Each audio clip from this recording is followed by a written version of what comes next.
seminario de hoy.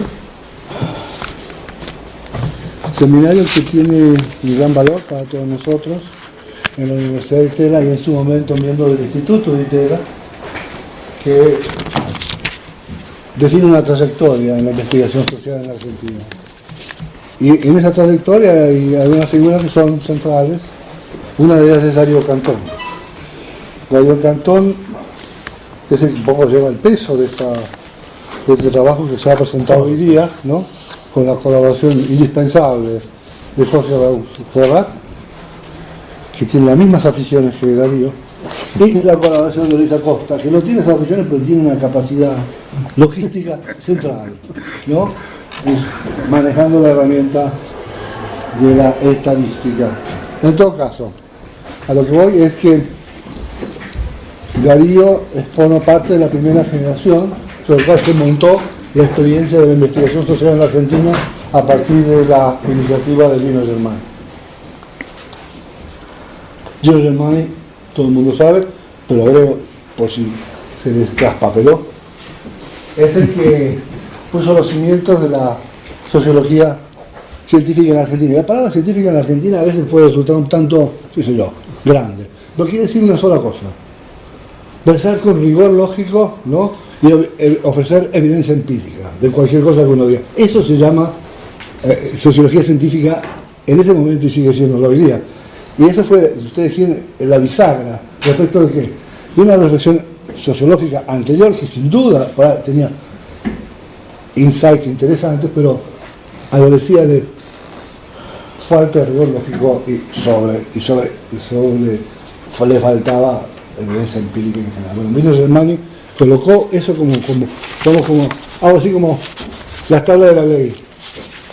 Y a esas tablas de la ley nos sumamos nosotros, algunos después, unos primeros, entre los primeros estuvo Darío. Y siguiendo ese sendero, a él le debemos quizás los primeros estudios de sociología política empírica. Y cuando digo empírica, digo, ahí se toma el trabajo de buscar los números, ¿no? Para justificar las cosas que dice. Y publicó un libro sobre el Parlamento argentino, tratando de seguir el perfil social y político de quienes estaban sentados en el Parlamento argentino, ¿no? En el año 66, y por cierto, después, ¿no? Hizo otro trabajo sobre la política de los militares en Argentina, del año 71. Y ya ahí lo teníamos ubicado, ¿no? Poniendo los cimientos de lo que va a ser más tarde, ¿no? Todo una reflexión sobre la sociedad argentina y la política en Argentina. En paralelo, había un camino que él estaba siguiendo con prolijidad, con parsimonia, que es reunir los materiales para estudio de la política en la Argentina. Esos materiales van a ser publicados por el Instituto de Itela. En el camino, siempre nosotros, detrás de esa luz que nos abrió Germani discutía muchas cosas, pero una muy importante, que había sido una experiencia central en su vida, y va a serlo de todos nosotros mucho más tarde, los orígenes del peronismo. Lo que dijo Germani sobre los orígenes del peronismo, ¿no? Fue siempre un motivo de desafío, ¿no? Primero de conversación y de desafío entre todos nosotros. Y aquí lo tenemos a Darío, al cabo de toda una trayectoria, queriendo ajustar cuentas, ¿no? Con ese gran profesor Gino Germani, ¿no? Y por su iniciativa y la de sus amigos, ¿no? Tenemos un trabajo que quiere despejar, ¿no? Lo que él llama una hipótesis, él agrega rechazada. Y la palabra rechazada tiene gracia en el lenguaje de las ciencias sociales. Quiere decir que alguien se tomó trabajo de refutar empíricamente una afirmación. No una hipótesis discutida, no una hipótesis controvertida, no, rechazada. Quiere decir que al cabo de un trabajo de investigación se dice rechazada. Hoy nos van a querer ofrecer ustedes las razones que los llevan a eso. Las razones que nos llevan a rechazar una hipótesis de los orígenes del peronismo. Los orígenes del peronismo forman parte, ustedes quieren, de la experiencia formativa de una generación de sociólogos en la Argentina. Quizás con el paso del tiempo preguntarse por qué tanta gente votó por Perón en el año 46 ya es irrelevante. Lo vienen repitiendo hace tanto tiempo, bueno, que a esa altura del partido, bueno, ya dejó de ser un enigma, habrá otras razones. Pero en aquel momento, en el 46, fue todo un paso, todo un interrogante. Entonces, aquí lo tenemos a Darío y su equipo, ¿no?, que nos vienen a dar, ¿no?, nos quieren llevar a ese mundo, ¿no?, en donde nos preguntábamos tantos, ¿no?, sobre las razones del origen del peronismo. Yo les agradezco que hayan tenido la gentileza de estar acá, porque esto fue una iniciativa, es decir, no vinimos a golpear la puerta, aquí tenemos algo para decir. No, lo buscamos porque entendemos, ¿no?, porque entendemos que lo que ellos tienen para decir, ¿no?, tiene gracia para la sociología, tiene gracia para esta institución, ¿no? Que como ustedes saben, la gente camina sobre la base, lleva en los hombros, ¿no?, otros que los han precedido. Él es uno de los que nos han precedido y a él le debemos unos trabajos que valen la pena, pero es cosa de él justificar lo que acabo de decir. Lo dejo en sus manos. Muchísimas gracias a Juan Carlos Torres por las palabras tan generosas. Ya me sacó parte del libreto, pero bueno. Esta reunión es para presentarles en forma sumaria, digamos, el contenido de un pequeño libro cuyo título completo es una hipótesis rechazada, y el subtítulo se usó para convocar, digamos, a este seminario. O sea, el rol de los migrantes internos, según Gino Germani, en los orígenes del peronismo. Para mí esta reunión es también, ya lo dijo Juan Carlos, es un homenaje a Gino Germani. Quienes no lo conocieron no podrán apreciar o saber jamás, digamos, el valor que tuvo lo que él hizo en nuestro medio. Pero los que tuvimos la suerte de estar cerca de él, lo sabemos muy bien. En mi pequeñísimo libro hay una semblanza que trazó Francis Corn cuando la muerte de Gino Germani, y yo la he querido incluir porque me parece muy, muy justa y refleja muy bien qué representó Germani. En esa pequeña semblanza, Francis dice que ella no conoció, estando en Inglaterra, y supongo que en algún otro lado, nadie, digamos, que le pisara el poncho a Germani, por así decir. Yo que estuve en Estados Unidos y también estuve con gente de primera línea en esa época, Lipset, Bendix, Lowenthal, Selznick, etcétera, también puedo decir lo mismo. Entonces, eso. Desde el punto de vista, además, organizativo, a Germani se le debe no solo la dirección del Instituto de Sociología en la Facultad de Filosofía y Letras de la Universidad de Buenos Aires, y la creación, junto con otra gente, de la carrera de Sociología en ese ámbito, sino también la creación del que fue Centro de Sociología Comparada inicialmente en lo que era el Instituto Di Tella. Y esto, por eso yo pedí que se repartiera una carta, no sé si ustedes han alcanzado a verla, pero esa es una carta que Germani, yo estaba con otros compañeros en Estados Unidos, y Germani, que estaba organizando ese centro del Di Tella, nos mandó una carta informando sobre las perspectivas de ese nuevo centro, que él pensaba como un reaseguro frente a la situación política e institucional que vivía el país en ese momento. La carta es de fines de 1962. Arturo Frondizi había sido derrocado en marzo, creo, de ese mismo año, después de innumerables planteos militares.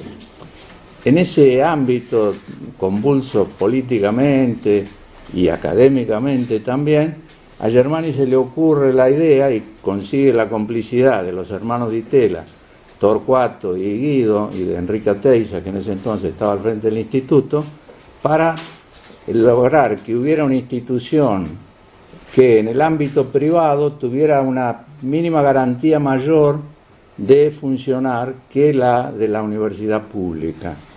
Así nace el Centro de Sociología Comparada a fines de 1963. Y el primer acto formal que hace ese centro es una asamblea internacional que se hace en el mes de abril del 64.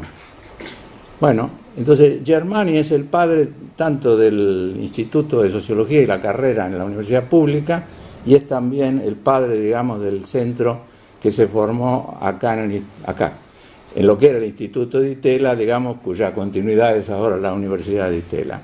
Entonces, yo creo que es algo que hay que destacar, o sea, no solo su capacidad intelectual, sino también su capacidad organizativa y de previsión, porque él, cuando me escribe a fines de diciembre o en diciembre del año 62, ya tiene agendado un congreso que se va a realizar en abril del 64. Y él era siempre así. Entonces, era una persona muy inteligente, muy previsora, un gran organizador.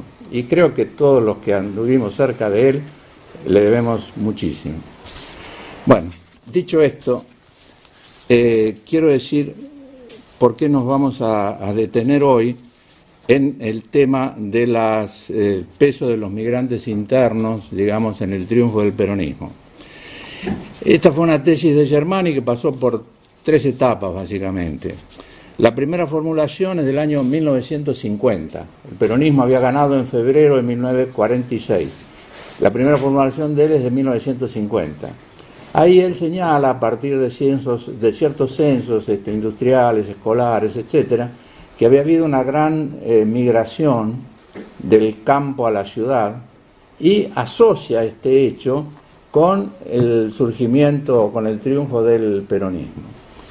En un momento posterior, varios años después, ya en 1963, él retoma esto y, a diferencia del momento inicial, cuando todavía no tenía los datos del Censo Nacional de 1947, él ahora ya tiene los datos de 1947, algo del 60, y tiene también unas encuestas que hizo en Villas Miseria hacia 1957. A partir de esa información, él ratifica lo que había sostenido antes y, de alguna manera, tiene en cuenta también otras circunstancias. O sea, él hace notar que no está claro que todos los migrantes hayan venido de zonas del interior atrasadas, que pueden haber venido de la zona centro del país, en fin. Y que no todos, a diferencia de que lo que en general sostenía, incluso él, que no eran todos de extracción social baja o de recursos educativos escasos, en fin, hace algunas salvedades. Me parece que es la posición más equilibrada de él. Acá hay otra gente que supongo conoce esto y me podrá, en fin, agregar algo, incluso desmentir. En una tercera etapa es cuando en la década del 70 un estudioso norteamericano, Peter Smith, publica un artículo en 1972 en que cuestiona las posturas y los datos de Germani. Esto lo pone muy mal a Germani, yo creo que lo saca de las casillas, y reacciona en el año 73 con un largo artículo en que reitera sus puntos de vista, y yo diría va más lejos incluso. Yo tengo acá algo anotado, lo cito brevemente. Germani dice: los migrantes internos, es en el artículo del 73, los migrantes internos al Gran Buenos Aires no bajaban de 3/4 entre los no calificados, casi 3/5 entre los semicalificados, y solo entre los obreros manuales calificados descendía a algo menos del 50%. Y sigue: aunque más no fuera por esto, la existencia de estas enormes proporciones necesariamente hace pensar que los migrantes fueron el componente más importante del voto peronista. Eso dice en el 73. Y también dice: la clase trabajadora en 1947 en el área, por área se refiere a la capital federal y el conurbano, o sea, lo que hoy llamamos el área metropolitana de la Ciudad de Buenos Aires, dice, estaba formada por un 27% de nativos y un 73% de migrantes. El 57% eran nuevos, llegados en gran parte después de 1938. Y luego sigue, aún suponiendo que un año antes, en 1946, la proporción fuese algo menor, más de la mitad de la clase obrera estaba constituida por migrantes recientes, en su mayor parte con menos de 5 años de residencia urbana. Una vez más, se demuestra que, dada su considerable magnitud, el componente de migrantes recientes era necesariamente el más alto en el voto y el apoyo peronista. Bueno, todo esto dio lugar a un debate bastante interesante, digamos, y creo que no he conocido otro en nuestro medio, en el que intervinieron más de un estudioso norteamericano, Tulio Alperín Dongui, en fin. Todo eso fue compilado en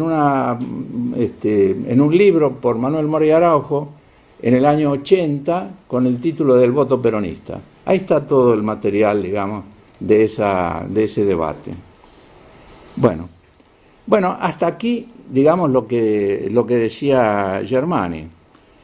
En fin, lo que decía Germani en relación con esto que nos ocupa hoy. Ahora quisiera decir brevemente dónde entramos nosotros.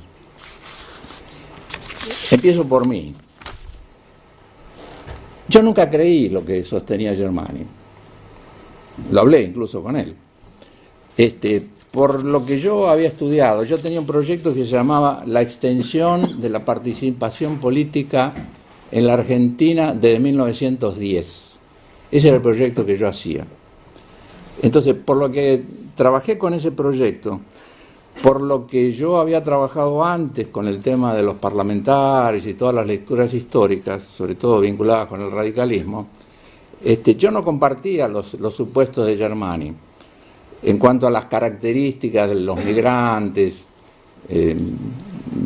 que venían de zonas, entre comillas, atrasadas, que habían estado al margen de la política y cosas así. Y entonces yo expresé mis dudas en más de una oportunidad. Incluso ayer, hablando con Juan Carlos Torre, recordábamos, hay una publicación del año 67 que hizo unas mesas redondas que promovió Carlos Fait, el que todavía es miembro de la Corte Suprema. Bueno, y ahí en la intervención que hice, yo expresé mis dudas sobre los números, digamos, que podían respaldar esta tesis de Germani. Y estando en el Instituto Di Tella, trabajamos con Miguel Murmis. Miguel Murmis estaba trabajando con Juan Carlos Portantiero en lo que después fue ensayos, creo, algo así, sobre los orígenes del peronismo. Esa era una cosa de carácter más conceptual, si se quiere. Pero al mismo tiempo estábamos trabajando, Murmis y yo, con el examen de los datos de los juzgados electorales, para tratar de saber realmente si había habido un flujo de migrantes como el que suponía Germani, porque ese flujo se tenía que reflejar en la composición de los padrones, y a su vez esa era la gente que se suponía había votado. Él habla del voto. Digo, eso se tenía que traducir en algún apoyo. Entonces, los registros electorales tienen, y seguirán teniendo, me imagino, altas de gente que se incorpora porque llega a la edad para votar. Entonces se incorpora un nuevo ciudadano. Bajas por fallecimiento. Y luego también altas por gente que viene de otros distritos, de otras jurisdicciones, y bajas por los que se van. O sea, hay un movimiento constante que los juzgados electorales llevan. Esas estadísticas siempre fueron buenas a mi juicio y podían dar lugar a tener una precisión de la que carecían las formulaciones de Germani. Con esa intención estuvimos trabajando con Murmis y teníamos tales expectativas que en un documento, en esto que es uno de los 2 tomos del Materiales para el Estudio de la Sociología Política, una especie de guía telefónica de elecciones, de resultados electorales, acá se anuncia en una nota un documento de trabajo de Murmis y mío llamado migraciones internas y el origen del peronismo. Bueno, esto es año 1968, para los menores de edad. Bueno, entonces, el proyecto quedó en la nada, tanto Murmi como yo teníamos millones de cosas que hacer, bueno, quedó trunco. Esto era 1968. 40 años después, no 20 como Alejandro Dumas, 40 años después, yo decidí retomar el tema. Habíamos terminado un trabajo con Jorrat sobre elecciones en la Ciudad de Buenos Aires, no había nada a la vista, y yo pensé, bueno, yo quiero hacer esto para terminar de una vez, y va a ser un buen cierre para mi carrera. Bueno, entonces los convencí acá, mis laderos, y se presentó un proyecto ante la Agencia Nacional para la Promoción, bla, bla, bla, bla, bla, bla, para reconstruir los padrones electorales con los que se votó el 24 de febrero de 1946. Entonces, teníamos la decisión de conseguir esa reconstrucción y además teníamos, para cotejar, para apoyarnos, para ver que no metíamos la pata, 2 padrones de la Ciudad de Buenos Aires, 2 padrones completos. El de 1928, cuando gana Irigoyen por segunda vez la presidencia, y uno de 1934. Esto es excepcional, han sobrevivido muy pocos padrones. Estos son 2 de los que han sobrevivido del siglo pasado, y estaban completos. Bueno, entonces el trabajo fue conseguir hacer la carga de ambos padrones, unos con poco más de 300.000 casos, otros con más de 400.000, carga digital que hubo que hacer entera, y luego la muestra. Y ahí, para mí, fue fundamental la labor que hizo acá Acosta, con el diseño de la muestra, el control, la depuración, en fin. El trabajo en total llevó 5 años. El libro tiene 140 páginas. Pero, digamos, creo que es duro. Y bueno, lo dejo a él, que muestre algo de lo que conseguimos. Porque, perdón, con un agregado, el libro deliberadamente, muy deliberadamente, lo digo porque algunos colegas extranjeros amigos me hicieron notar su extrañeza, porque en este pequeño libro la descripción de la muestra aparezca adelante. O sea, acá aparece al principio, se reseñan las hipótesis de Germani, y después aparece la descripción de la muestra. Es muy deliberado. Yo no quiero las muestras al final, no. La muestra, la calidad de la muestra es la que avala las conclusiones.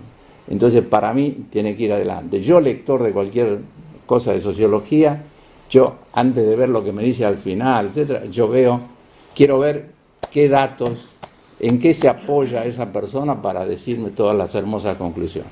Entonces, es deliberado.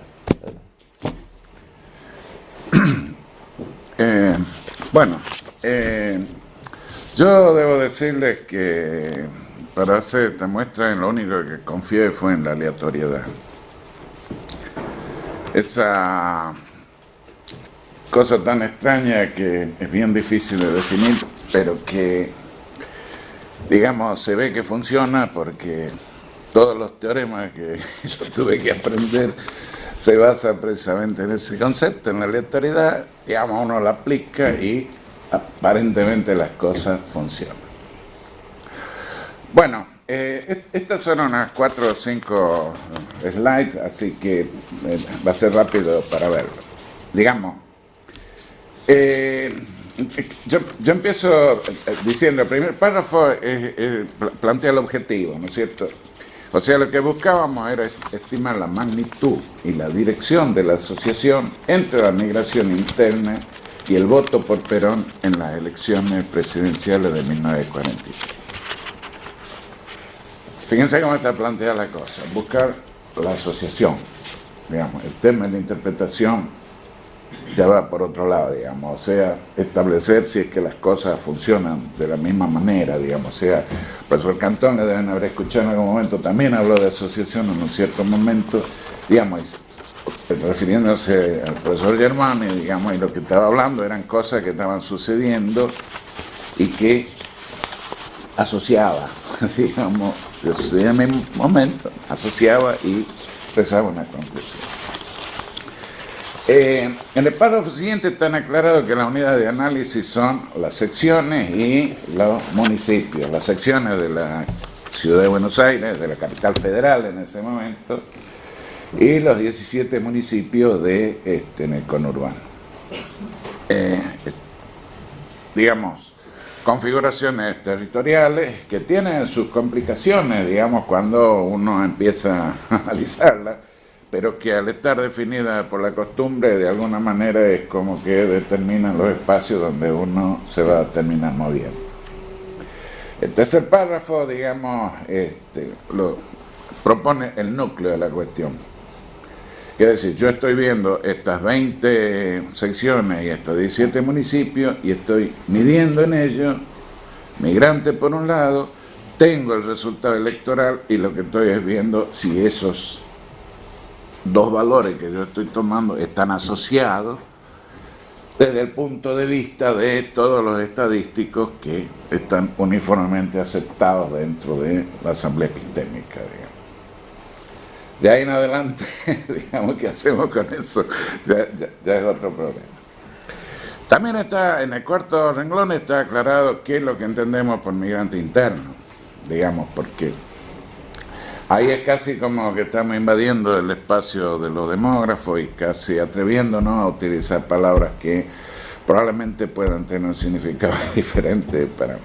Digamos, definimos migrante interno, es todo inscripto en los padrones, que no haya nacido ni en la Ciudad de Buenos Aires ni en el conurbano. Eso para nosotros es un migrante interno. Puede venir desde la propia provincia de Buenos Aires, o sea, en lo que nosotros trabajamos había bastantes que venían de distancias muy cercanas, mucho menos viniendo de distancias más lejanas, pero, digamos,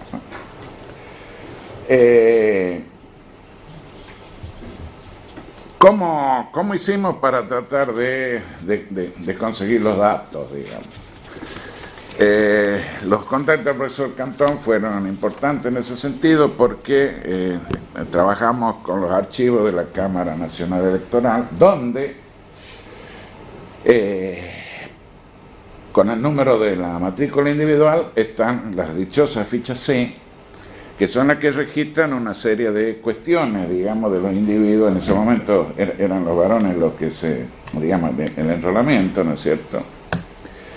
Y tenemos el número de matrícula individual asignado, la fecha y lugar de nacimiento, el domicilio en el momento en que se enrola, ¿no es cierto? Y los cambios de domicilio, que eso es el dato con el cual la Cámara confecciona los padrones que después se emplean en las elecciones. De ahí entonces que nosotros definimos la elegibilidad de la ficha que debíamos tomar en cuenta. Eran las que presentaban fecha de nacimiento antes del 31 de julio de 1928 para garantizar que tuvieran los 18 años necesarios para integrar el padrón.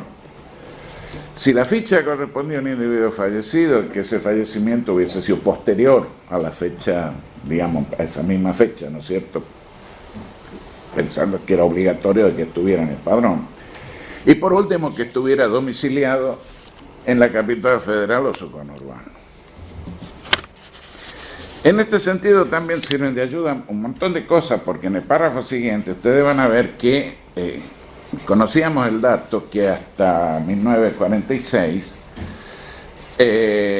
las autoridades militares habían determinado hasta el número 4.560.000. O sea, eran paquetes de números. De tal número a tal número a la provincia de Tucumán, de tal número a tal número a la provincia de Santa Fe, en fin, digamos. O sea que también el número brinda una pista desde donde el individuo está viniendo, ¿no? Digamos, porque es el lugar de enrolamiento. Y también brinda una herramienta valiosa en el proceso de selección, porque le está diciendo hasta qué número debo buscar, ¿no es cierto?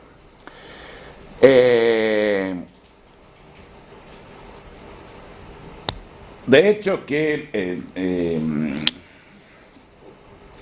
digamos, en el último párrafo de esa hoja, digamos, ustedes pueden ver que yo estoy proponiendo ahí que solo el 7% de las extracciones que podamos hacer de estos números millones, menores de 4.560.000, porque, digamos, el total de los padrones de las capitales federales conurbanos eran alrededor de 975.000, un poco menos millones, y de los 4.560.000 números, prácticamente el 21%, solo el 21% iba a ser elegible. Pero aparte, digamos, teníamos el dato del 47 que nos decía en líneas generales cuánto eran las personas que habían nacido fuera de la capital federal, fuera del conurbano, y eran solo el 34%. Uno hace el producto de todos los números y entonces, bajo las hipótesis de independencia, solo el 7% ustedes podrían esperar de... Bueno, estas cosas se cumplen. Digamos, son grandes números, digamos, cuando uno ve una gran cantidad de fichas, bueno, esto se cumple, pero significaba de que había que dar vuelta una gran cantidad de material. Otra cosa que digamos, que uno advierte, como los números son correlativos, si uno encuentra un elegible en el momento que saca del fichero, seguramente que los adyacentes también van a ser elegibles. ¿Por qué razón? Porque corresponden a una numeración que está prefijada por las autoridades militares. Y entonces, sin interesar de que fuera elegible o no, se dio el mandato de que las personas extrajeran fichas adyacentes. Digamos, eso nos permitía aumentar el rendimiento. Digamos, recuerden que estamos trabajando con recursos de la agencia que no es particularmente bueno, es generosa, digamos, porque da el dinero, pero no es muy generosa, digamos, con lo cual al dinero hay que hacerlo rendir, ¿no es cierto? Se contrataron 3 personas de la propia Cámara, digamos, por su habilidad, por el manejo de la ficha, por todo lo demás, y además porque es políticamente razonable, digamos, tener una buena relación con las personas que capturan los datos. Después de eso se volcaron en planilla electrónica y ya empezamos a trabajar nosotros con toda esta cuestión. Perdón, ¿puedo decir algo? Sí, por favor. Esto de la Cámara y cómo se trabajó en la Cámara es fundamental para quien quiera hacer trabajos empíricos, digamos, con organismos oficiales. La gran ventaja de trabajar con esta información es que en general es económica, digamos, pero hay que tener una relación adecuada con los dueños de la información, que son los que dirigen los distintos organismos oficiales.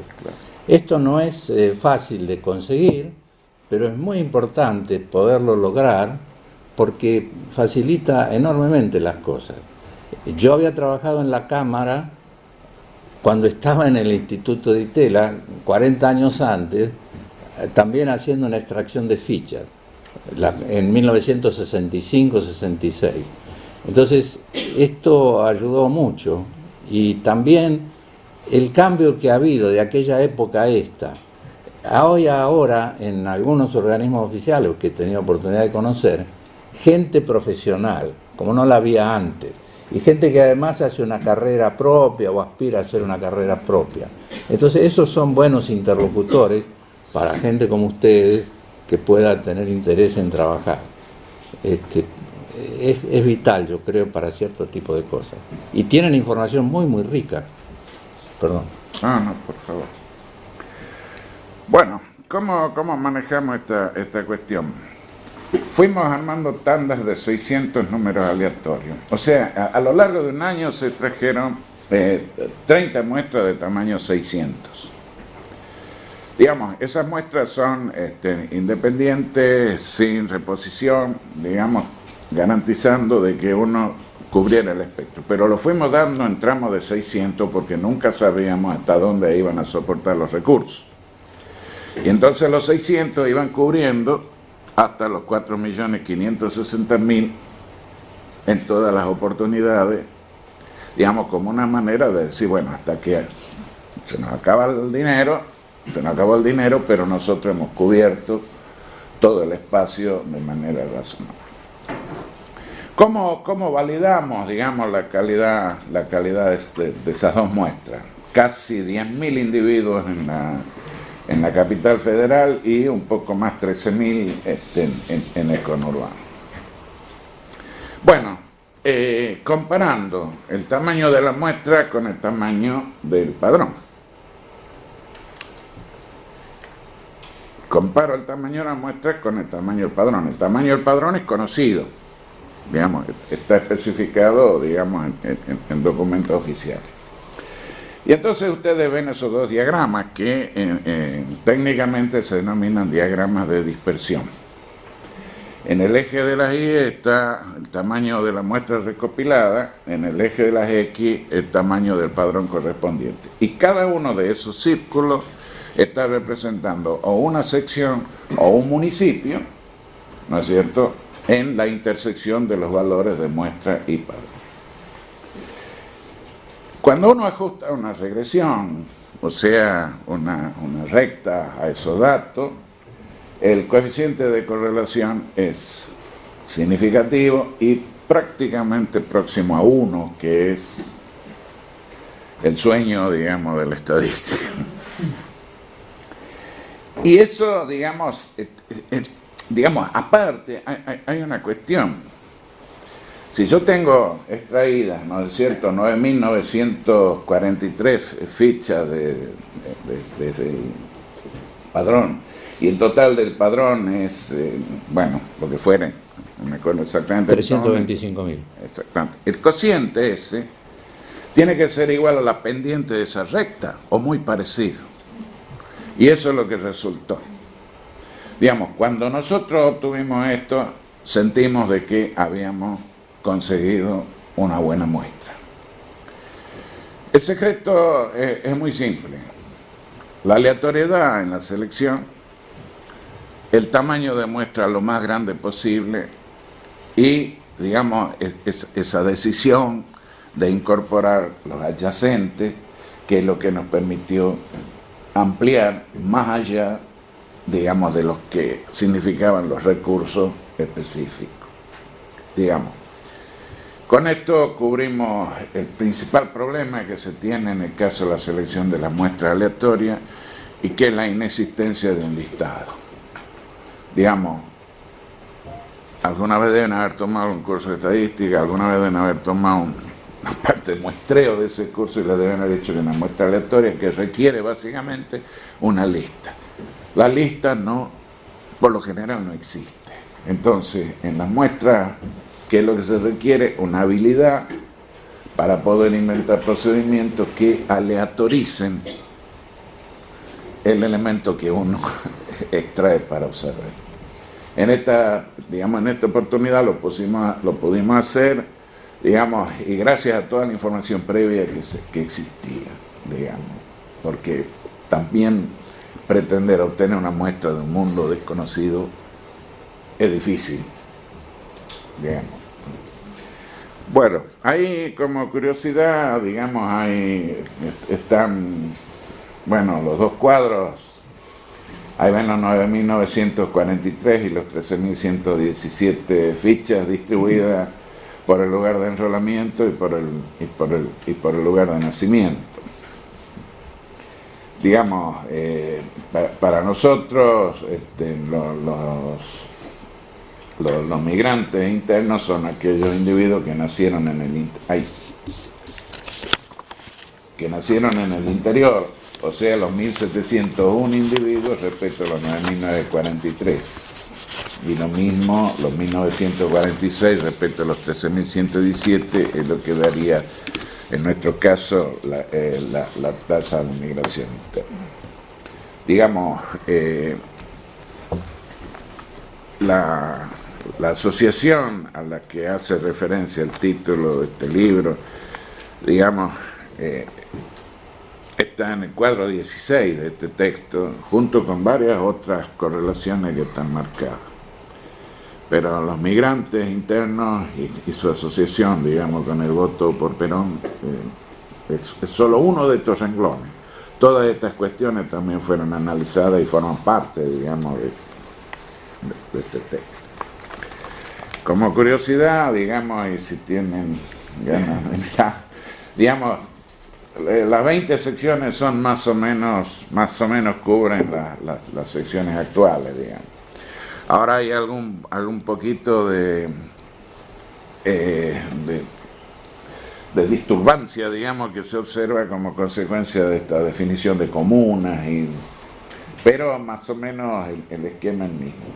Y en el caso de los partidos de Buenos Aires, del conurbano de Buenos Aires, está el tema de las subdivisiones, digamos, y a ver, le voy a mostrar una cosita de interés por ahí. En este gráfico, digamos, ustedes pueden ver ahí que hay, digamos, ustedes ven acá, en la ciudad de Buenos Aires, ustedes ven que los puntos están aproximados, prácticamente todos mostrando la misma pendiente. En cambio acá hay dos bueyes cornetas. Y esos son Lanús y Avellaneda. Lo que pasa es que Lanús era un partido reciente en ese momento y entonces los registros y las anotaciones, eso nos obligó a que nosotros reuniéramos. Fíjense que cuando ustedes reúnen esos dos van a caer en medio y le va a pegar la recta prácticamente. O sea, eso hubo que tomarlo en cuenta en el análisis en términos de la imputación de la información. O sea, los problemas que se derivan del uso y las costumbres que en el registro influyen. Bueno, todas esas cuestiones, bueno, se pueden ver, digamos. Por eso yo siempre recomiendo a todo el mundo la utilización de las planillas de cálculo y no del software envasado. El software envasado es muy lindo, facilita mucho las cuestiones, pero le quita a ustedes el roce con el dato. Y el roce con el dato da mucho. Clasificar, acomodar, mirar, da información. Bueno, eso es todo lo que tengo para decirles, digo, sí. Raúl, ¿querés contar algo? Sí, yo brevemente contarle un poco el tema de las correlaciones entre distintas categorías ocupacionales o de clase y los migrantes con el voto peronista.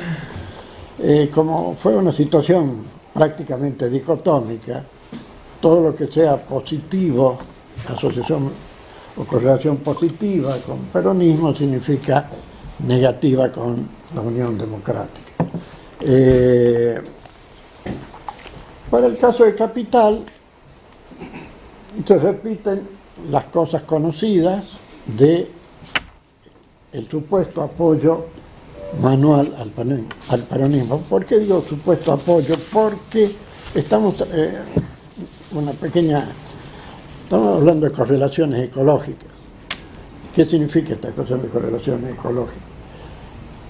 A medida que crece el porcentaje de obreros o de trabajadores manuales a lo largo de la sección electoral federal, crece el voto peronista. Y eso nos lleva a una correlación muy alta entre los dos y a inferir o querer inferir de esta fuerte asociación entre clase obrera y voto peronista. Hay toda una serie de otros elementos que permiten apoyar este hallazgo, pero siempre tener en cuenta el peligro de lo que se llama la falacia ecológica, que significa asignar a los individuos las relaciones entre los agregados. Hay muchos chistes que circulan por ahí de correlaciones que son entre el mayor número de hijos y la presencia de cigüeñas. Bueno, esto se trata de zonas rurales donde hay más presencia de cigüeñas y en las zonas rurales se supone que hay más niños.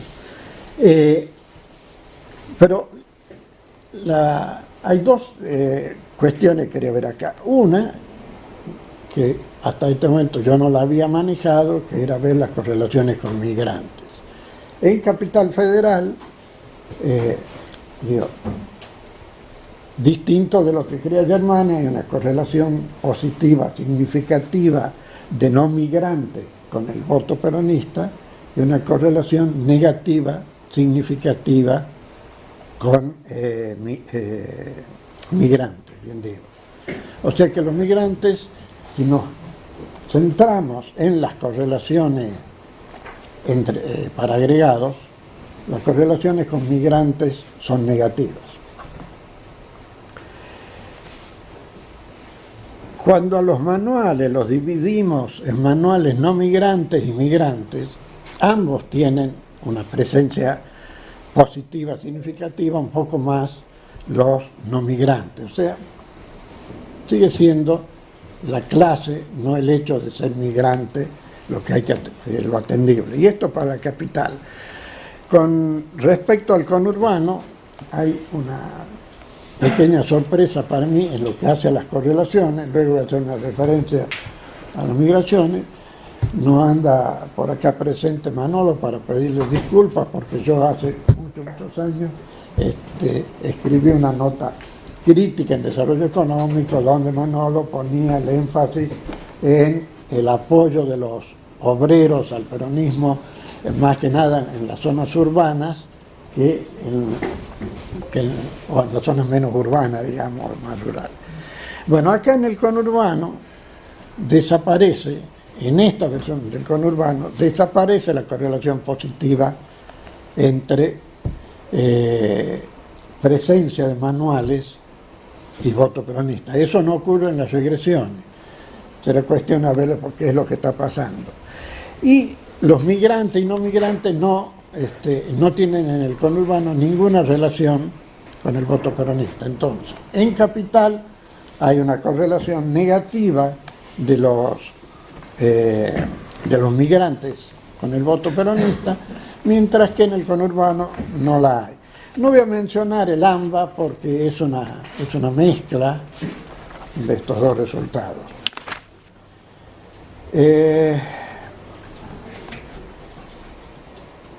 Cuando vamos a las regresiones, lo que entra en las regresiones, tanto en el conurbano como en la capital, es la presencia positiva de los trabajadores manuales, siendo no significativa la presencia de migrantes. Por último, y arrimándonos al tipo de ecuación de Germani, que fue un pequeño dolor de cabeza tratar de ubicar bien qué es lo que estaba pasando. Germani sigue un trabajo de Smith y él trata de replicar lo que hace Smith.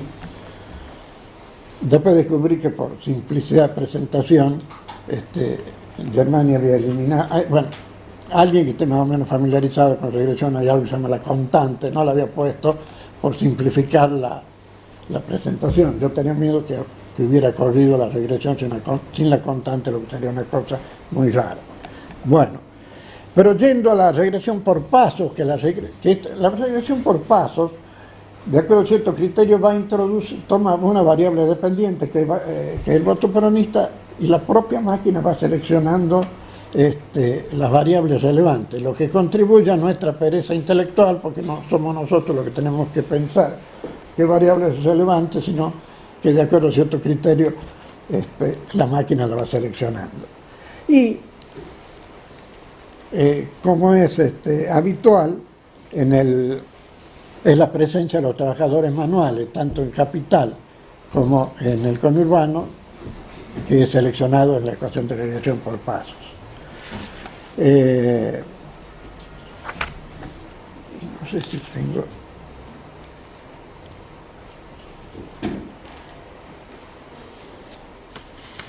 También después hice otro ejercicio tratando de separar los manuales no migrantes, los manuales migrantes, y sí, los que tienen empiezan a mostrar cierta presencia de apoyo al peronismo son los manuales migrantes, no los migrantes.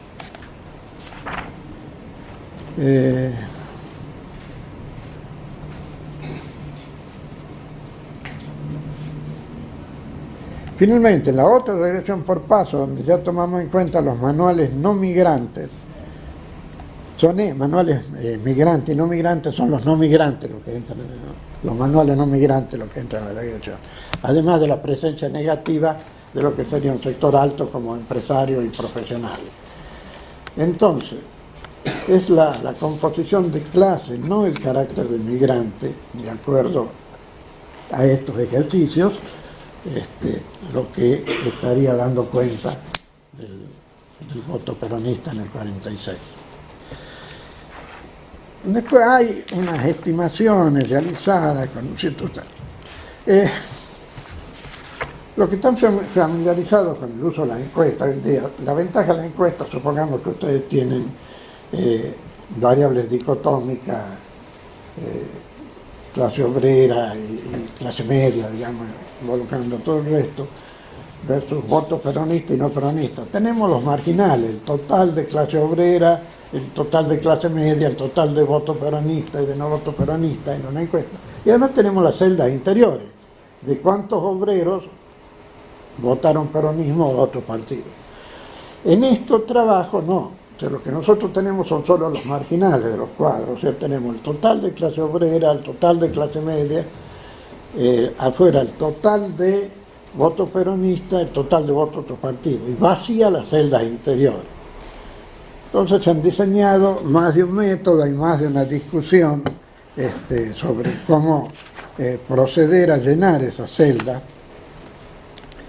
Y por el procedimiento que hemos usado, para ver el caso, ya lo habíamos hecho en el pasado para el caso de Manuel, y aquí queríamos ver la situación de migrantes, 1/3 de los migrantes votan por Perón, lo que significa que el voto peronista está compuesto por algo de menos de un 8% de migrantes.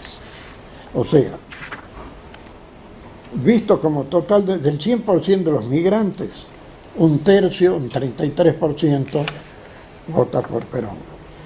Del total de votos peronistas, un 7,6% está constituido por migrantes.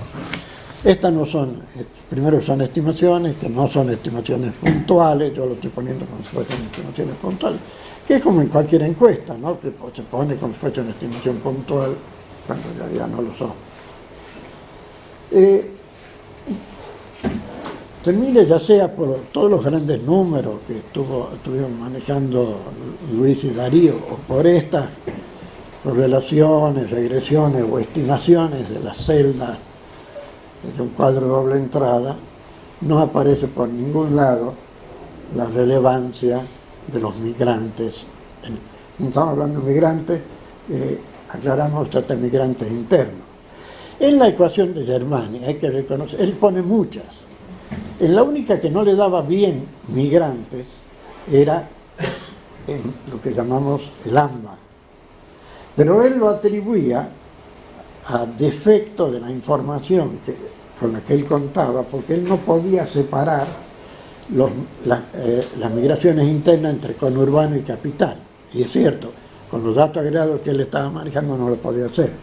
Nosotros sí podíamos hacerlo, lo hicimos, y lo que Germani sospechaba que no le daba porque no podía distinguir el movimiento capital conurbano, aun cuando uno lo distingue, la ecuación sigue no mostrando la relevancia de los migrantes. Tal cual lo veía él, nada más que él, como todas las otras regresiones, más o menos la presencia de los migrantes era relevante. En esta, que él le echaba la culpa a no poder ver el movimiento capital conurbano, cuando uno lo puede distinguir, tampoco funciona. Sí. Darío, no sé, te está... ¿Qué? Por lo tanto...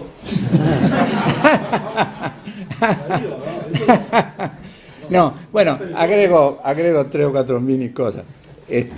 O sea, en términos más absolutamente elementales, nosotros con la reconstrucción de los padrones llegamos a que los migrantes no superaban el 20%, los migrantes internos de los que hablaba Germani, no superaban el 20%, ni en la capital ni en el conurbano.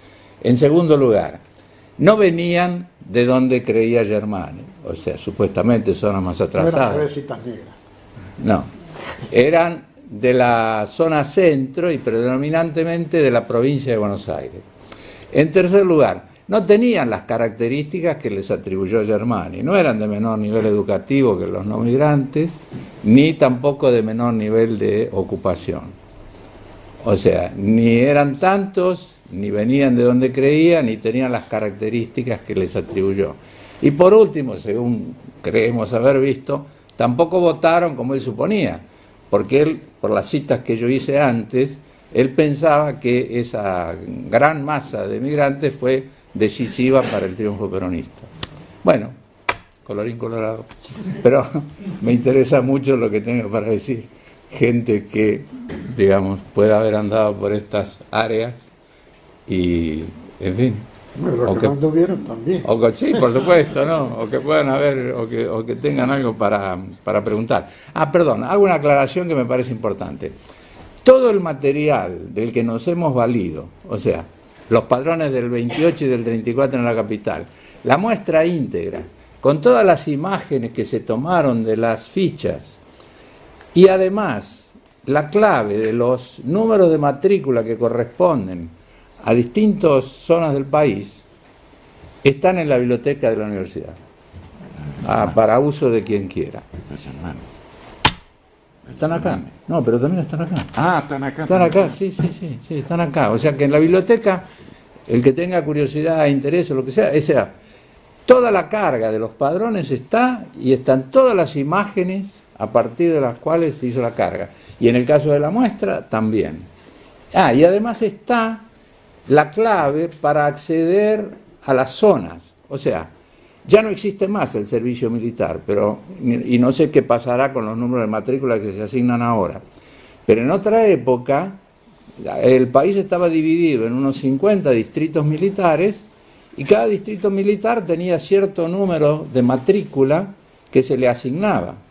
Entonces, uno puede saber con el número de matrícula de una persona dónde esa persona, o sea, podía saber dónde esa persona estaba a los 18 años, cuándo se enroló. O sea que es una medida de migración que para cierta época se puede usar muy bien. Bueno, la clave de eso también está acá en la biblioteca. Quiero mencionar dos cosas más que tienen que ver con este tema y con estas cosas. A lo largo de muchos años, desde que en 1951 empezó a votar la mujer, se pudo saber cómo votaba la mujer y cómo votaba el hombre. Y no era un dato menor. O sea, al comienzo, para mí por lo menos. Nos envidiaban los investigadores de afuera que podíamos. Pues, por ejemplo, la mujer en 1951 empieza votando más que el hombre y más peronistamente también. Y hace unos 10 años, quizá un poco menos, hay una elección en la que Elisa Carrió saca un 6% más de votos entre las mujeres que entre los varones. Entonces, cuando yo supe que se iban a unificar las mesas, iban a ser unisex, intenté impedirlo, yendo a los lugares correspondientes. Empezó la ciudad de Buenos Aires. Bueno, me atendieron, presenté notas, traté de lograr el apoyo de gente de otros institutos y todo lo demás, pero no pasó nada, porque yo ya me venía venir, digamos, la generalización al nivel nacional. Propuse incluso, como anécdota, por qué si había mesas unisex, no se ponían los votos de un sexo en una urna y los votos del otro sexo en la otra. Entonces, se conseguiría lo que se proponía esta unificación, que era disminuir fiscales en un momento en que todo el mundo le dispara, etcétera, etcétera, pero no, me rebotaron. Entonces, hemos elegido no saber cómo vota cada sexo. Y la otra cosa, también anecdótica, pero que tiene su no sé, algo, es que la ciudad de Buenos Aires tuvo una redistribución en el año 1904 en 20 secciones, que son los que mostró Luis. Esas 20 secciones, 3 de ellas se subdividieron y pasaron a ser 28 a partir de 1973. Pero la ventaja era que habían sido obtenidos a partir del anterior, de modo que a lo largo de un siglo o poco más se pudo trabajar con una misma unidad geográfica. Cuando vino la iniciativa de crear las comunas en la ciudad de Buenos Aires, yo también dije, oigan, traten de respetar los distritos que vienen para poder mantener la continuidad. Fracasé. Entonces, bueno, estas son cosas que tienen que ver con... Sí. Sobre el final de tu libro, Sí. se llama Conclusiones, Sí. y para cerrar esta intervención que han hecho, vos distinguís lo que llamás la explicación estructural de la llegada del peronismo Ajá. y la explicación política de la llegada del peronismo. ¿Ok? Y asociás la explicación estructural a la hipótesis de Germani. Cambios demográficos explican el voto. Ustedes en el trabajo han puesto en evidencia que esos cambios demográficos no fueron de la magnitud estimada por Germani y que por lo tanto lo explican. ¿Qué quiere decir para vos, o para ustedes, ¿no?, la explicación política del voto? Entonces, vos estás acá. Sí, sí, pero yo aclaro que es una sugerencia, digamos, en una línea en la que no sé si entraría, pero no, básicamente tiene que ver, pienso, con un cambio de lealtades en ese momento. Digamos, creo que es un hecho, quizá alguna gente vinculada más con historia me corrija, pero Perón inicialmente trata de hacer un arreglo con el radicalismo. Digo, se supone que se puso en contacto con Amadeo Sabatini para intentar hacer una fórmula, pero no se sentía tan fuerte ni tan ganador en ese momento. El Partido Radical era, no sé, tenía varias décadas, había sido muy fuerte, había pasado por la proscripción, había votado en blanco en 1931, no sé, me parece que esa era parte del tema. Y después me parece a mí que gran parte del radicalismo y del socialismo y todo se vuelca al nuevo movimiento, porque la gente que lleva a la Unión Democrática como fórmula eran Tamborini y Mosca, que eran la encarnación de la UCR antipersonalista, que se había opuesto a la elección de Irigoyen en 1928. Por algo, me parece a mí, Arturo Jauretche y la gente de Forja se pasa al peronismo. Arturo Jauretche había participado en una revolución en defensa del radicalismo. A mí me parece que esos movimientos quizá aislados de algunos políticos masivamente tuvieron mucho apoyo, sin contar con el apoyo, por supuesto, de la Iglesia Católica, que en ese momento yo creo que fue importantísimo. Pero no sé, salvo mejor opinión del... Sí, no, yo tengo una pregunta, no sé si queda claro ya toda la lectura, porque tuvimos alguna conversación respecto a este tema. No es que yo tenga, es decir, no tengo ninguna posición con respecto a esa afirmación, pero creo que traté que Darío recalque por ahí de que era su... Y me parece que está puesto, que está claro que es Darío el que escribe en esa parte, porque no sé si está claro ese punto o no, o sea, ni siquiera yo tengo una posición en contrario, pero no tengo tampoco, es decir, ni siquiera pensado el tema. Para resumirlo a mi manera, Sí. ¿no?, luego de leer el libro, ¿no? Sí. Lo que se llama la explicación estructural es una en donde el voto peronista es un voto, digamos así, producto de una experiencia, la del paso del campo a la ciudad. Es una experiencia social que viene acompañada seguramente con, Germani lo dirá, ¿no?, una sensación de disponibilidad en medio de un ambiente nuevo. La explicación política pone más el acento, hay párrafos de este libro que así lo dedica, en la oferta política.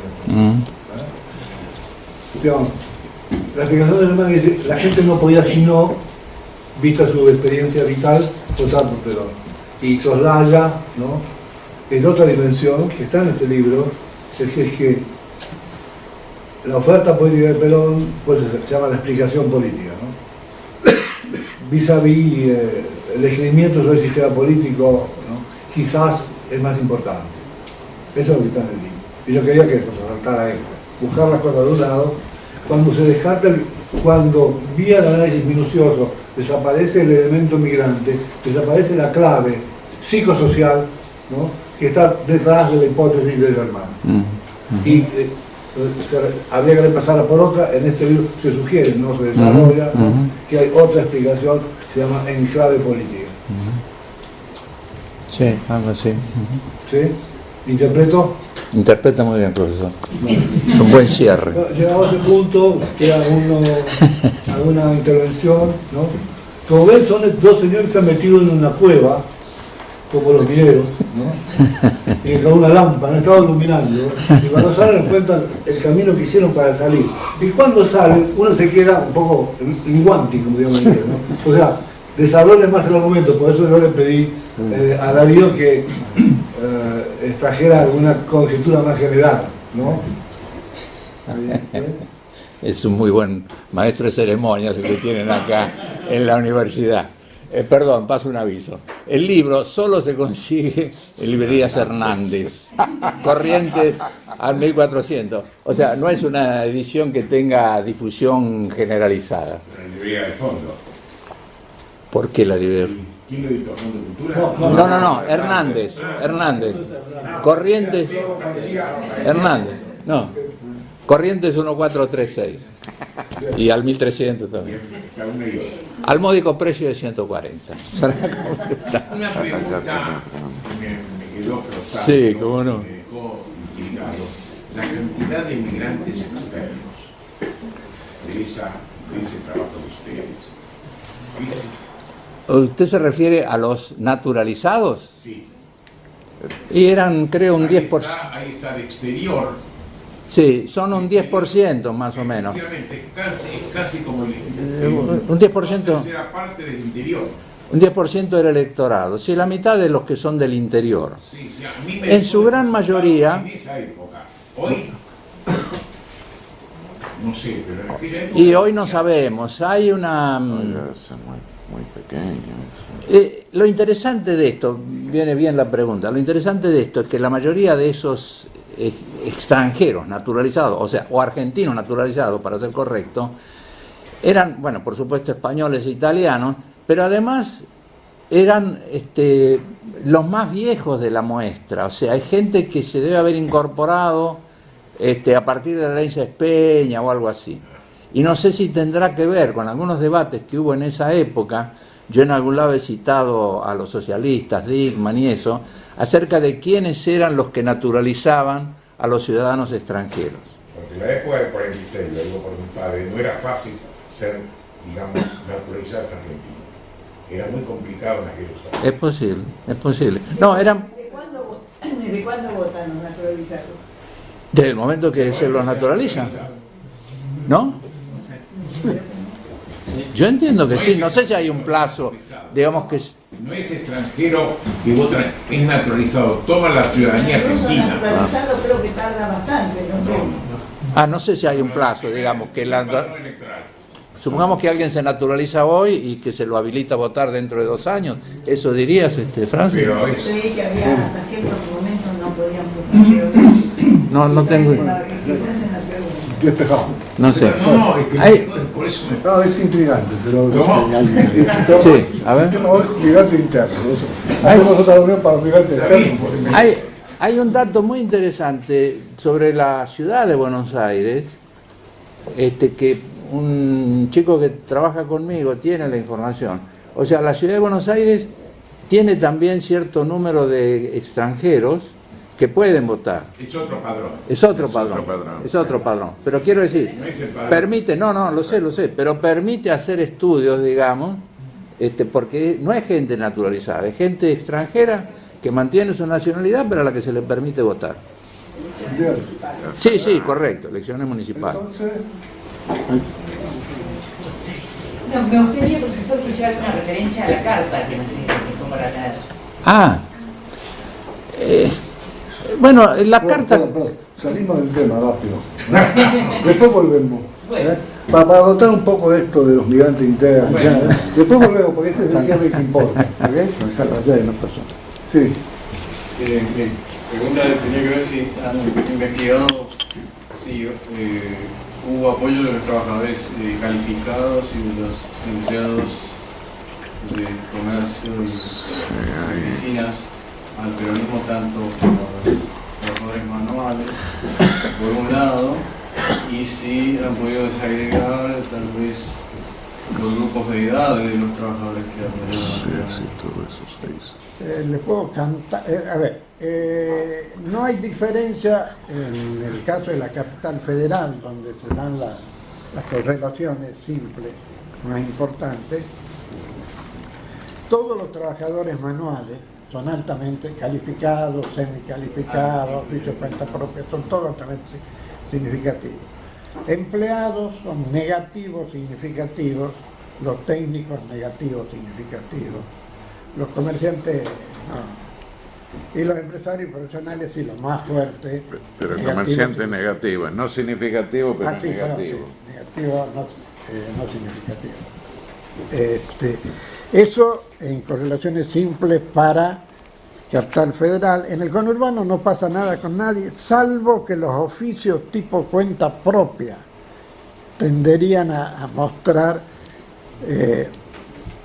un nivel bajo de significación, pero los oficios cuenta propia. En general no hay variables marcadas en el conurbano, salvo la que es significativa, también los manuales no migrantes. Y después ya en las regresiones ya entran los manuales en su conjunto y son todos positivos, tanto en el conurbano como en la capital. En general, en las viejas correlaciones que uno puede ver distinguiendo el nivel de calificación de los manuales, todos son significativos, pero probablemente los no calificados son un poco más relevantes que los calificados y que los oficios cuenta propia. Sí. A ver. Hoy. Bueno, lo que yo quiero preguntar es si Germani planteaba este tema de los migrantes internos en su hipótesis solo para Buenos Aires o ya se pensaba en Rosario, Córdoba como centros de atracción de migrantes internos, y si ustedes creen que se puede ampliar esta respuesta que ustedes estudiaron tan minuciosamente para Buenos Aires a esos otros potenciales centros. Yo creo que la muestra es complicado, ¿no? No, porque la muestra en Córdoba un migrante interno es de ahí. ¿O no? Es Santiago del Estero. Bueno. Germani dice, del campo a la ciudad, de Santiago del Estero a Córdoba, el tramo es menor. El cambio a venirse de un proyecto de Santiago del Estero a la capital, dice Germani, la gente se pone muy mal. Si se hubiera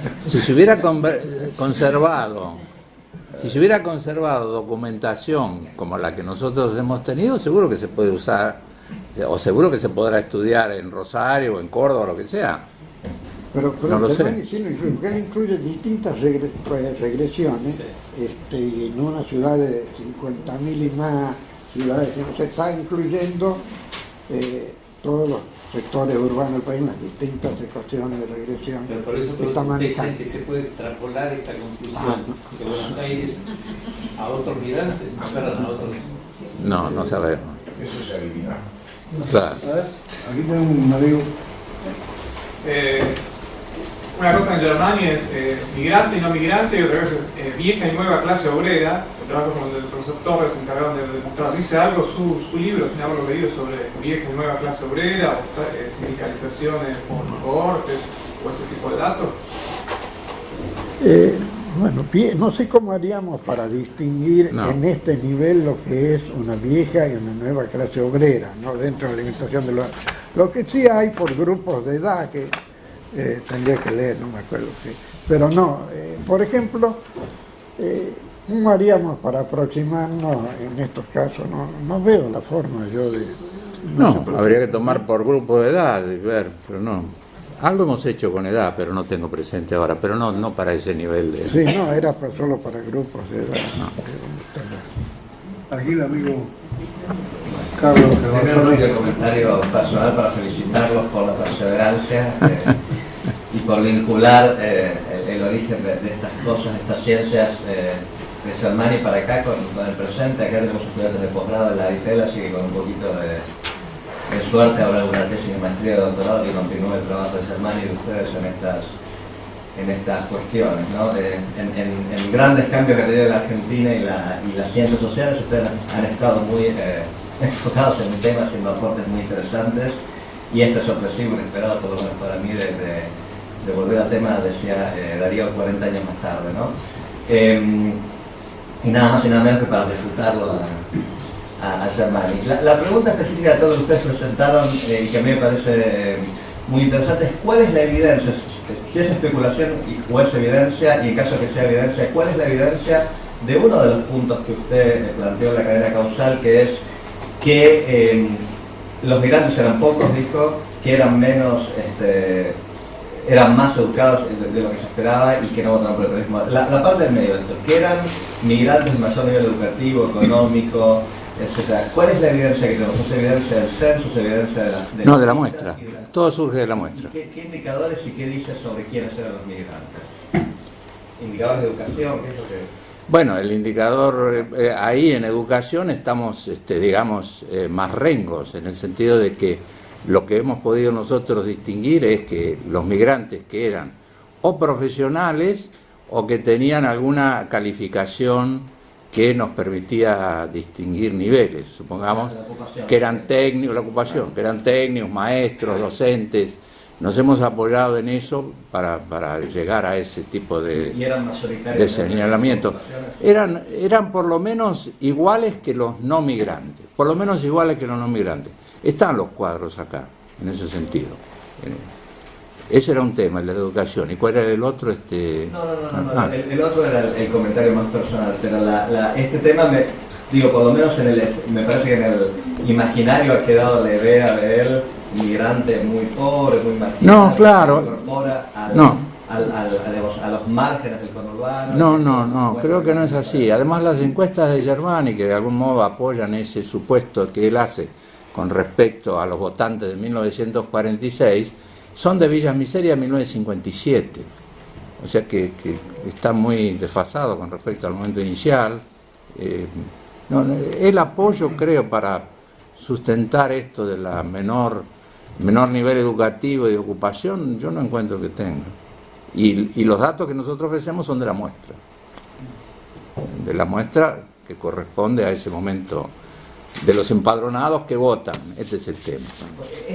La cuestión en sí misma parece bien importante, no más allá de la influencia sobre el voto, que es lo que a ustedes les importa, ¿no? Pero la idea de que la migración a la capital y el GBA de esos años es una migración más vale, digamos, de clase media del interior, es bien interesante la charla, ¿no? Alguna gente me ha planteado en otra ocasión, porque esto también lo hablamos en el Instituto de Sociología y en la Universidad de Buenos Aires. Alguna gente planteó si la gente que estaba, supongamos, en la calle tenía o podía tener las características que les atribuía Germani. Yo he intentado ver eso también, ya lo conté, quiero decir, yo he tratado de examinar, he puesto a gente a mirar documentos de la época, revistas, diarios, yo qué sé, cuánto lugar hubiera una foto de las concentraciones, de las multitudes, de todo lo que fuera, para ver si se localizaba físicamente, por así decir, no sé, el tema de los cabecitas negras o cierta cosa. Lombrosionamente.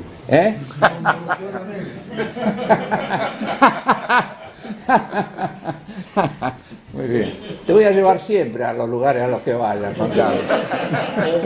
Podemos hacer un buen show. La pregunta que le hicieron a Darío, bueno, si no eran relevantes electoralmente, si eran relevantes como militantes. Claro, si habían... Bueno, uno no tiene respuesta. Digo, yo no encontré, he hablado con gente... Bueno, yo fui contemporáneo, quiero decir, el 17 de octubre estuve en la calle, era un adolescente. Sí. Pero es lo que dijo el profesor Torres, digamos ese tema de lo político y lo estructural. No, ya sé, bueno, pero quiero decir, yo lo he encontrado, y hace 2 o 3 años hubo en el norte, en Jujuy, un congreso sobre peronismo, no sé qué, y una chica hizo una presentación casualmente sobre la época del surgimiento del peronismo y todo lo demás. Y yo también le pregunté por si tenía documentación gráfica. Yo he puesto una persona que fuera al Archivo General de la Nación a revisar. Bueno, no sé, yo no he encontrado testimonios en ese sentido. Entonces, algo más. Lo conozco a Esteban Pejković, que es un periodista radial muy conocido, etcétera, etcétera. Él estaba en Berisso en 1945. Entonces, también hablé con él. Yo no he encontrado gente que avale, digamos, eso, presencia. En fin, en los padrones no surge, en los padrones acá, nuestros. Plaza de Mayo sí. La foto de la concentración en Plaza de Mayo sí. Si usted la mira bien, yo tengo la impresión de que no, que la gente que está con las patas en la fuente y todo ese tipo de cosas, no. Yo en este libro, esto va como anécdota, pero bueno, sirve para lo que estamos hablando. Esta imagen que está acá, digamos, es la imagen de una concentración peronista de la época. Mi primer libro no fue de sociología, fue de poesía, y se llamaba La saga del peronismo. Y de ese primer libro, que se llamó La saga del peronismo, yo puse esto en la tapa. Y ahora lo rescaté acá como un... Esta referencia que hizo recién Darío, mi primer libro como poeta, es relevante introducirlo acá, ¿no? Porque en la presentación me olvidé de decir. Dime te recito. Es un poeta, pero un poeta persistente, no un poeta ocasional. Todos somos poetas ocasionales, no. Él está haciendo poesía hace mucho tiempo. Está acumulando versos hace mucho tiempo. Y en realidad su producción es la producción poética. Fíjense ustedes la cabeza que tiene este hombre, que hace un descanso técnico y nos viene con esto. Bueno, no, hablando en serio, yo creo que en la gente que votó no está. Ahora, si en los que apoyaban, los que estaban en las manifestaciones, etcétera, etcétera, todo eso creó el clima adecuado como para que los que votaban, aunque no fueran ellos, los representaran, etcétera, etcétera, bueno, pero ya es otra historia. A ver, ¿qué dices vos? No, que quedó una pregunta ya. De la señora. ¿Pregunta? De la Sí, carta. creo que me había preguntado sobre la edad. Nosotros hemos creado 4 grupos de edad, 18 a 24, 25 a 34, 35 a 44 y 45 y más. En el conurbano no hay ninguna correlación. En cambio, en la capital es positiva, una correlación positiva con el grupo más joven. Desaparece la correlación en el grupo inmediato posterior de 25 a 34 años y en los otros 2 grupos se vuelve negativa, significativa, más en el grupo mayor, no, más o menos. En los 2 grupos de edad subsiguientes ya la correlación se hace negativa. Es como estuviese sugiriendo que fueron los jóvenes los que más apoyo habrían prestado y que a medida que... Pero es una interpretación. Y esto solo para la capital federal. En el conurbano no hay una correlación entre edad y voto. Bueno, entonces volvemos a la pregunta que quería hacer Ruth para terminar con la reunión, que es un colofón sobre La carta. la carta que vos tenías de Dino Germani, Sí. que querías hacer una referencia. Me parece que ya lo hice, pero simplemente... Extenderla un poquito. Sí, no, era... Cuando Germani escribe es a fines de 1962. Él en ese momento está en la Universidad de Buenos Aires, dirigiendo el Instituto de Sociología y la carrera de Sociología. En ese momento la universidad pasaba por las mismas alternativas por las que pasaba el país. O sea, Arturo Frondizi había sido depuesto a principios de ese año y era una situación política, institucional, muy complicada, que también se reflejaba en el ámbito universitario. Va como anécdota, y acaso Francis también se acuerde, cuando estaba... Bueno, bárbaro. Dale. Una sola cosa que no sé si te acordás. Dale. Que la obsesión de Germani era que me iba a pasar con los datos de la muestra. ¿Te acordás que eran como yo hacía la muestra? Digo, sé que yo tenía las llaves de lo que a él le importaba tanto. Y a cada rato, cada vez que se hablaba del problema militar, salíamos corriendo un montón con todas las cosas de la muestra, llevándolos a la casa, porque Germani estaba convencido de que los militares lo que querían era esa muestra. Claro, yo iba a contar eso. Bueno, lo contó alguien en primera persona, me parece perfecto. Ese era el clima en el que se vivía. Y Germani, entonces, se le ocurrió la idea, el Instituto Di Tella había empezado a funcionar, creo que en 1959 más o menos. Tenía algo de arte, tenía el centro de economía, y Germani se le ocurrió que podía crearse un centro de sociología ahí en el Instituto Di Tella, que no estuviera sometido a los vaivenes políticos y que además, como dice en la carta, era parte de un convenio con la Universidad de California en Berkeley. De modo que en el caso de que también cerraran ese centro, digamos, los que estábamos podríamos, no sé, ir a Estados Unidos y tener un lugar en el que seguir trabajando. En ese clima se entiende la carta de Germani, y me la dirige a mí y a los otros gente de sociología que estaba allí conmigo, planteándonos sus alternativas. Y con un programa muy detallado, porque él habla como de 16 o 17 volúmenes, de las investigaciones que se iban a hacer en ese nuevo centro. Y yo quiero rescatar también que, por ejemplo, Germani fue el salvador, digamos, de los censos nacionales, los dos primeros censos nacionales y el primer censo municipal de la ciudad de Buenos Aires de 1855, porque se preocupó porque hubiera gente que trabajara en demografía y rescatara esa información. Y les digo, como dato, que esa información que en principio estaba perdida, ha logrado ser recuperada hace poco, porque estaba en un formato que ya no se podía leer en ningún lado. Alguien lo consiguió hacer, no sé si Germani me dejó una copia en Estados Unidos, alguien acá la consiguió y la salvó. Esa información está otra vez disponible. Y bueno, todo eso era cosa de Germani. Bueno, muchas gracias. No, gracias a ustedes.